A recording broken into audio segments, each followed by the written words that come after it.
हम पहुंचे हैं वेरका वाला बाईपास पर, जहां पर 3 मैरिज पैलेस जो 3 रिजॉर्ट बनाए गए हैं उनको सील कर दिया गया निगम की ओर से, ये कहकर ये रिजॉर्ट ऐसी जगह बने हैं जहां पर आर्मी का डंप है। यहाँ पर ये बता दें हम आपको, ये आगे आर्मी का डंप है, यहाँ पर कंस्ट्रक्शन एरिया पर पाबंदी लगी हुई है। ये आप हमारे जो पीछे रिजॉर्ट देख रहे हैं, ये जो पीछे रिजॉर्ट देख रहे हैं, हम आपको रिजॉर्ट दिखा रहे हैं, ये ग्रैंड सेलिब्रेशन, ये उन 3 रिजॉर्ट में से एक है जिसे कल निगम की ओर से सील कर दिया गया था। निगम की सील करने के बाद देखिए, एक गेट पर सील लगी है और एक गेट पर सील नहीं लगी हुई है। एक गेट की सील तोड़ ली गई थी। निगम के अधिकारियों का कहना है कि इन्हें पहले 2017 में रेगुलर किया जाता है और बाद में 2018 को इसे रिवोक कर दिया जाता है। लेकिन क्या ये मैरिज पैलेस रातों रात बन गए? जिन लोगों की, जिन अधिकारियों की मिली भगत से ये मैरिज पैलेस या रिजॉर्ट बने हैं, आखिर उन पर क्या कार्रवाई की जा रही है? यदि इन लोगों ने कुछ गलत काम किया था, गलत निर्माण किया था, तभी उनके खिलाफ कार्रवाई की जानी चाहिए थी, क्योंकि नगर निगम के पास एक पूरा विभाग है, एमटीपी विभाग। ऐसे तो निगम की जो कार्यप्रणाली पर भी सवाल खड़े होते हैं कि वो पहले तो ये इमारतें बनने देते हैं, बाद में ये पैसे लेते हैं और इन पर कई तरह के आरोप भी लगते हैं। ये देखिए, अब इनके खिलाफ कार्रवाई करने के लिए पुलिस को भी लिख दिया गया है कि ये रिजॉर्ट नहीं चलने चाहिए। हाँ, उन्होंने एक बात ये भी कही है कि अगर इन रिजॉर्ट्स को डिफेंस मिनिस्ट्री अलाउ करती है, अगर इन्हें रिलैक्सेशन देती है तो उन्हें कोई इतराज नहीं होगा, लेकिन नगर निगम अब इन रिजॉर्ट को खुलने नहीं देगा, क्योंकि ये सीधे तौर पर नियमों का उल्लंघन है। डंप, यहाँ से जो आर्मी का डंप, जहाँ पर कुछ गोला बारूद पड़ा होता है ताकि यहाँ पर कोई घटना ना हो जाए, इसलिए इस इलाके में निर्माण पर पाबंदी लगी हुई है। हमने इसको लेकर अधिकारियों, निगम के अधिकारियों से भी बात की है कि आखिर क्या कारण है, ये रिजॉर्ट रातों रात नहीं बन गए। अगर ये बनने जब शुरू हुए थे तब इन पर कार्रवाई क्यों नहीं की गई? यदि इन पर अब कार्रवाई की गई है तो फिर वो लोग कहाँ हैं जिन्होंने ये रिजॉर्ट बनने दिए, उन पर कार्रवाई क्यों नहीं? आइए बताते हैं नगर निगम के अधिकारी क्या कहते हैं। हमारे साथ हैं अमृतसर के MTP municipal town planner Narendra Sharma. इनसे बात करते हैं कि आखिर असल माजरा क्या है। शर्मा जी नमस्कार, आपका हमारे चैनल में स्वागत है। सर, थोड़ा ये बताएंगे कि ये जो 3 रिजॉर्ट हैं, इनको ये कब से विवाद शुरू हुआ है, तो आखिर ये विवाद है क्या? देखिए, ये जो 4 मैरिज पैलेसेस हैं वल्ला अम्यूनिशन डंप के आसपास हैं, ये सारा के सारे जो हैं रिस्ट्रिक्टेड एरिया में पड़ते हैं। और 2017 में इन चारों रिज़ॉर्ट्स को नगर निगम ने रेगुलर किया था और उनके जो चार्जेस थे वो जमा कर लिए थे। और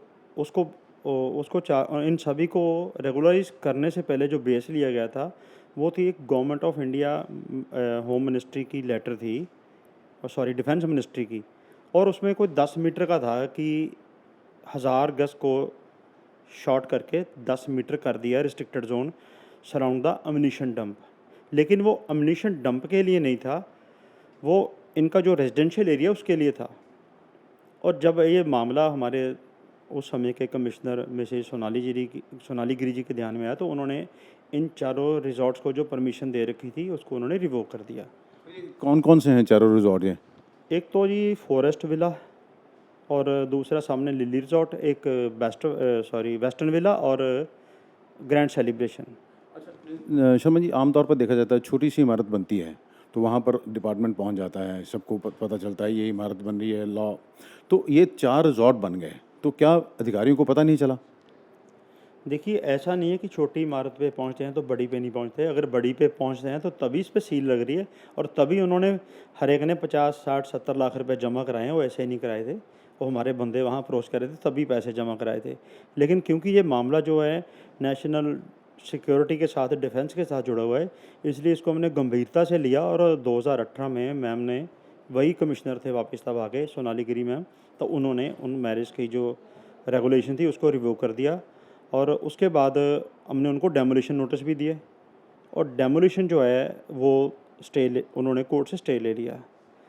और जब हमने उनको दोबारा सील किया तो उन्होंने सील को ब्रेक कर दिया।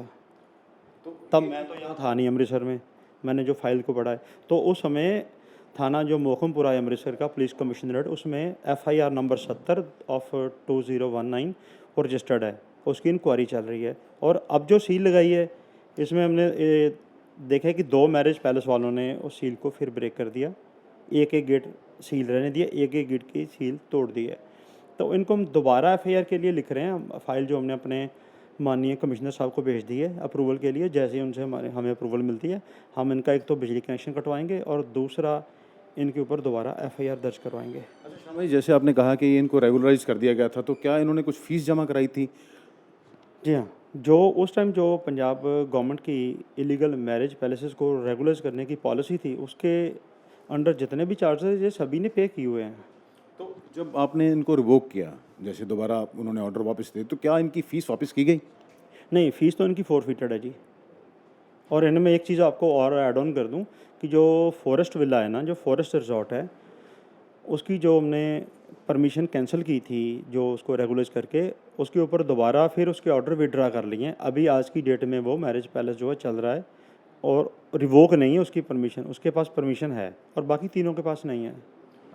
ये सर अब हाल में ही अब आपकी तरफ से फिर सील लगाई जाती है, सील रिवोक कर दी जाती है।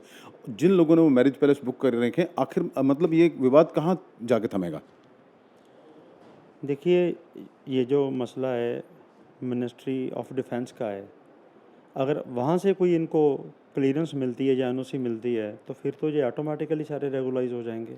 मतलब अगर आपकी तरफ से नगर निगम इनको कोई रिलीफ नहीं देगा, अगर वहाँ से इनको रिलीफ नहीं मिलता है डिफेंस से, जैसे आपने कहा, तो क्या नगर निगम इनको बंद कराएगा? डेफिनेटली जी, जो भी हमें डीसी सर के ऑर्डर हैं कि डिफेंस मिनिस्ट्री ऑफ इंडिया की हमने गाइडलाइंस को फॉलो करना है, तो इनको नहीं चलने देना, तो वो तो हम रोक नहीं सकते ना। ये उनकी गाइडलाइंस तो हमें इम्प्लीमेंट करनी पड़ेंगी, जो लॉ है गवर्नमेंट का वो तो फॉलो करना पड़ेगा।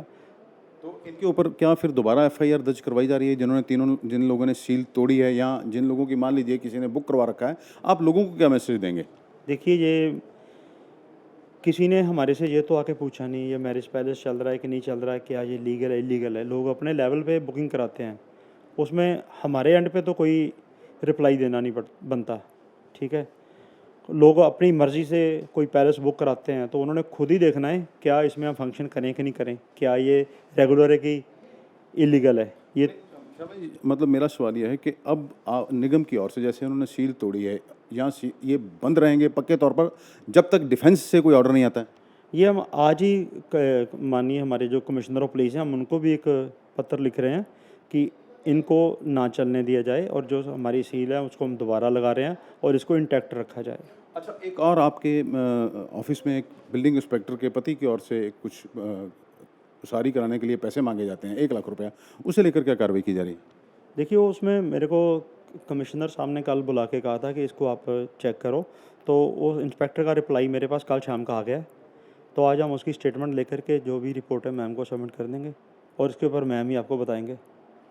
ये थे एमटीपी नरेंद्र शर्मा, जिन्होंने स्पष्ट कहा है कि जो 4 मैरिज पैलेस हैं उनमें से एक के पास तो परमिशन है, लेकिन 3 के पास परमिशन नहीं है। उन जिसने सील तोड़ी है उसे फिर से सील किया जाएगा और माननीय पुलिस कमिश्नर को भी इसकी एक शिकायत की जाएगी।